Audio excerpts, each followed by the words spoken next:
বেসরকারি শিক্ষক নিবন্ধন স্কুল পর্যায়ে 2 যারা প্রিলিমিনারি পাশ করেছেন এবার লিখিত পরীক্ষা দিবেন। ট্রেড ইনস্ট্রাক্টর হিসাবে রেফ্রিজারেশন অ্যান্ড এয়ার কন্ডিশনিং, যেটাকে সংক্ষেপে বলা হয় RAC, refrigeration and air conditioning. আপনাদের বিষয় কোডটা হচ্ছে 212। আপনাদের পূর্ণমান হচ্ছে 100 এবং 3 ঘন্টা ব্যাপী আপনাকে লিখিত পরীক্ষা দিতে হবে। তো লিখিত পরীক্ষার জন্য প্রশ্নের মানবন্ধন এখানে দেওয়া আছে। আপনাদের 10টি ইউনিট কমপ্লিট করতে হবে। আমি মনে করলাম আপনি ইউনিট 9টা যদি কমপ্লিট করেন অর্থাৎ 90% আপনার সিলেবাস শেষ হবে। তো এটা সুন্দর সিস্টেম।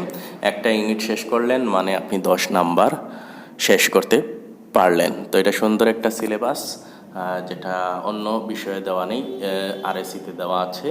তো আপনাকে 10টি ইউনিট থেকে প্রশ্ন করা হবে, আপনি 10টিরই উত্তর দিতে হবে। প্রত্যেকটি প্রশ্নতে 10 নাম্বার করে। প্রতিটি প্রশ্নের 2 থেকে 3টি উপ আইটেম থাকবে, অর্থাৎ ক, খ, গ থাকবে। প্রতিটি প্রশ্নের মান থাকতে পারে 2, 3, 5, এই টোটাল হচ্ছে 10, অথবা থাকতে পারে 3, 3, 4 টোটাল 10, অথবা 3, 7 টোটাল 10, 2, 2, 6 টোটাল 10, 5, 5 টোটাল 10, 4, 6 টোটাল 10। জ্ঞানভিত্তিক উদ্দেশ্যের শ্রেণীবিন্যাস অনুসরণ করে প্রশ্ন প্রস্তুত করতে হবে এবং 20% নম্বর জ্ঞানের উচ্চতর দক্ষতা স্তর প্রশ্নের জন্য বরাদ্দ থাকবে। তো এই হচ্ছে আপনাদের জন্য একটা সুন্দর ইনস্ট্রাকশন। তো এখানে আপনারা দেখতে পাচ্ছেন আপনাদের বিষয়বস্তু রয়েছে। আপনারা বিষয়বস্তুটা ফলো করবেন। ফলো করে আপনি কি পড়বেন সেটা পাশেই কিন্তু মূল্যায়ন লক্ষ্যমাত্রা দেওয়া আছে।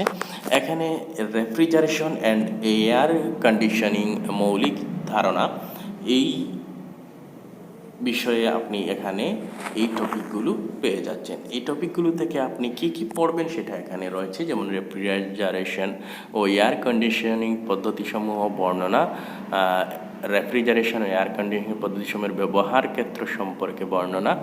এই বিষয়গুলো, এই ইনস্ট্রাকশন আপনাকে অনুসরণ করে এই টপিকগুলো আপনাকে শেষ করতে হবে। তো যদি শেষ করেন তাইলে আপনার জন্য নাম্বার হয়ে যাবে 10। পরে হচ্ছে ইউনিট 2 আরএসি ট্রেডে ইলেকট্রিক্যাল অ্যান্ড ইলেকট্রনিক্সের সংশ্লিষ্টতা। এই বিষয়ে আপনাদের দেওয়া আছে আরও কিছু অংশ, সেখানে রয়েছে নাম্বার 10। কি পড়বেন সেটা বাম পাশের ঘরে রয়েছে, নাম্বারটা রয়েছে একদম ডান পাশে। তো দেখতেই পাচ্ছেন আপনারা, আপনাদের জন্য এটা রিডিং দিচ্ছি না, রিডিং দিলে ভিডিও বড় হয়ে যাবে। এরপরে দেখতে পাচ্ছেন এই ইউনিট 2-রই বাকি অংশ উপরে রয়েছে। তারপর ইউনিট 3-এ রয়েছে রেফ্রিজারেশন সাইকেল অ্যান্ড কম্পোনেন্ট সমূহ। তো এখানে দেখতে পাচ্ছেন আপনাদের টপিক, এই টপিকগুলোই আপনাকে শেষ করতে হবে। শেষ করলেই কিন্তু আপনার 10 নাম্বার শেষ হয়ে যাবে। এরপরে যদি আমরা আসি ইউনিট 4-এ দেখতে পাচ্ছেন এখানে রেফ্রিজারেশন অ্যান্ড এয়ার কন্ডিশনিং পদ্ধতিতে ব্যবহৃত আনুষঙ্গিক যন্ত্রাংশ সমূহ। তো আমি একটা রিডিং দিচ্ছি না, রিডিং দিলে ভিডিও বড় হয়ে যাবে। আমি জাস্ট হালকা করে সোয়াইপ দিচ্ছি, আপনারা টপিকগুলো দেখতে পাচ্ছেন। আমি বলবো কি, আপনারা টপিকগুলো সুন্দর করে খাতার মধ্যে লিখে নেবেন। এগুলো দেখে লাভ নেই, বই ফলো করে লাভ নেই। আপনারা যদি টপিকগুলো লিখেন আপনার খুবই উপকারে আসবে। আপনাদের দেখবেন মাইন্ড সেট হয়ে যাবে আপনাদের কী কী টপিক রয়েছে। লেখা আসলে একটা অ্যান্টিবায়োটিকের মতো কাজ করে আপনার লেখাটা, এজন্য সবসময় বেশি বেশি লেখার চেষ্টা করবেন। তারপর ইউনিট 5-এ রয়েছে split type air conditioner unit মেরামত ও রক্ষণাবেক্ষণ। এখানেও দেখতে পাচ্ছেন যে টপিকগুলো রয়েছে, আপনারা শেষ করবেন। প্রত্যেকটা ইউনিটে 10 নাম্বার করে। তো এখানে দেখতেই পাচ্ছেন আপনাদের ইউনিট 5, তারপর এই সামান্য অংশ এখানে, তার মানে আপনাদেরকে ইউনিট 6-এ যেতে হবে। ইউনিট 6-এ দেখতে পাচ্ছেন এখানে window type air conditioner unit মেরামত ও রক্ষণাবেক্ষণ, এই অংশটুকু। তারপর ইউনিট 7 রয়েছে basics inverter type refrigeration system, উপরের অংশটুকু সহ ইউনিট 7। তারপর ইউনিট 8 হচ্ছে রেফ্রিজারেন্ট, অত্যন্ত ছোট এক টপিক। ইউনিট 9 হচ্ছে শীতাতপ নিয়ন্ত্রিত ব্যবস্থা, কুলিং লোড ক্যালকুলেশনের গুরুত্ব। আপনি যে কোনো অংশ থেকে আসলে সিলেবাসটা শুরু করতে পারবেন। তারপর ইউনিট 10 দেখুন, commercial appliances, water cooler, dehumidifier, display case, বোতল কুলার, পারফরমেন্স টেস্ট। তো এখানে এই দেখতে পাচ্ছেন আপনাদের এতটুকুই আপনাদের টোটাল সিলেবাস।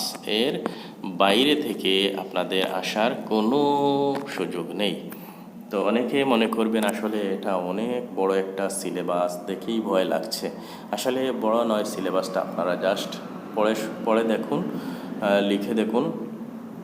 এটা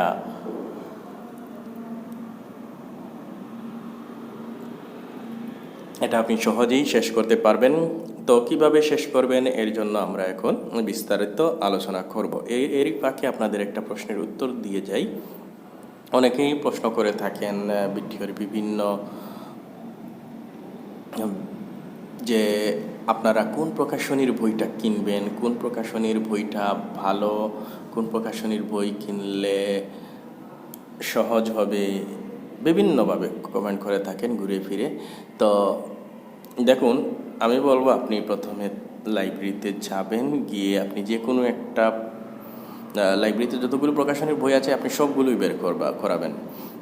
গিয়ে আপনি যে প্রকাশনীর বইটা আপনার কাছে ভালো মনে হবে আপনি সেই প্রকাশনীর বইটা কিনবেন। কিনে আপনি বাসার মধ্যে পড়াশোনা শুরু করবেন। তো কিভাবে করবেন সেটা নিয়ে এখন আমি আপনাদের সাথে আলোচনা করব।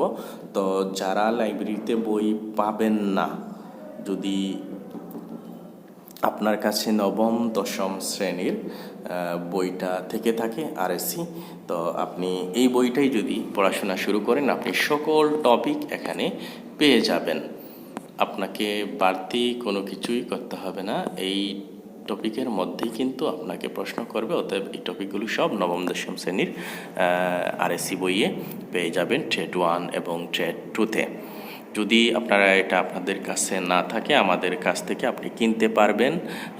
100 টাকা দিলে আপনি পেয়ে যাবেন ট্রেড 1 50 এবং ট্রেড 2 50। 100 টাকায় আপনি কিন্তু বইটা পেয়ে যাবেন, এখানে সকল টপিক পেয়ে যাবেন। তো এবার আসি আমরা সিলেবাসটা কিভাবে শেষ করব। আমি বলব দিনে আপনি একটা রুটিন সেট করবেন, দিনে শুরুতে 3 ঘন্টা এবং রাতে 3 ঘন্টা পড়বেন মিনিমাম। তো এই 6 ঘন্টা আপনি রুটিন করে নেবেন। রুটিন করে আমি মনে করলাম প্রথম দিনেই আপনি এতটুকু অংশ সিলেবাস পড়েছেন। পরের দিন আপনি কি করবেন, এই পুরোটাই রিভিউ দিবেন। রিভিউ দিয়ে আপনি নতুন টপিক পড়বেন। পরের দিন আপনি পুরোটাই রিভিউ দিবেন। এরপরের দিন আপনি আবার পুরোটাই রিভিউ দিয়ে নতুন টপিক পড়বেন। এরপরের দিন আপনি পুরোটাই রিভিউ দিবেন, দিয়ে দেখলেন আপনার বাড়তি কোনো সময় নেই নতুন টপিক পড়ার জন্য, এতে আপনার টেনশনের কিছু নেই।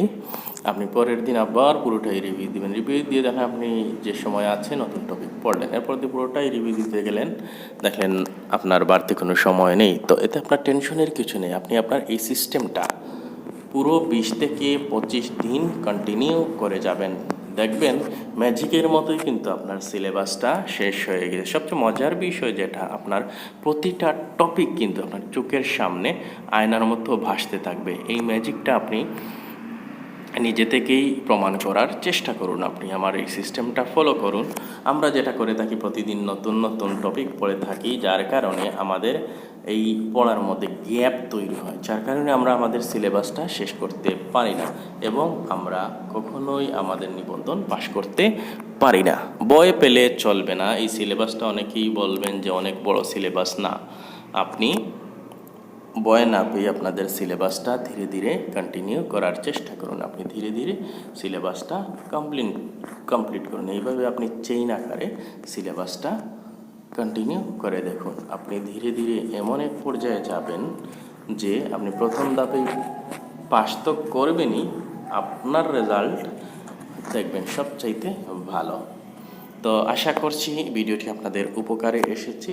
যদি কোনো ধরনের প্রশ্ন থেকে থাকে কমেন্ট করে জানাবেন, আমরা রিপ্লাই দেওয়ার চেষ্টা করব।